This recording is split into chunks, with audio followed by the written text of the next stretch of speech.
গত পৌষ মাসের ঘটনা। নয়নপুর গ্রামের বাইরে শ্মশানঘাট পেরিয়ে একটা পুরনো বাঁশঝাড় আছে।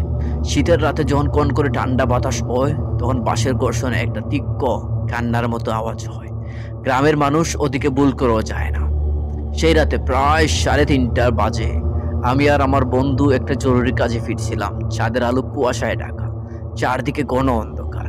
বাঁশঝাড়ের পাশ দিয়ে যেতেই হঠাৎ একটা তীব্র পচা গন্ধ নাকে এলো, যেন বহুদিনের পচে যাওয়া কিছু।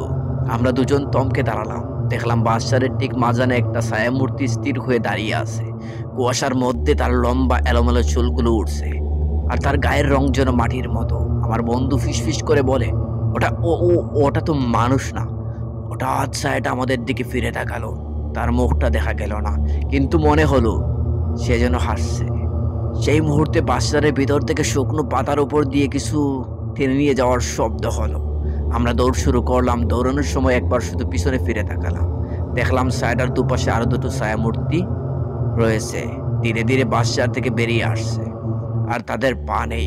পরের দিন সকালে গিয়ে দেখি বাঁশঝাড়ের গুড়িতেই মাটি আলগা করা, আর মাঝখানে আমাদের দুজনের পায়ের ছাপ ছাড়া আর কোনো পায়ের ছাপ নেই, যেন ছায়াগুলো হাওয়ায় মিলিয়ে গিয়েছিল।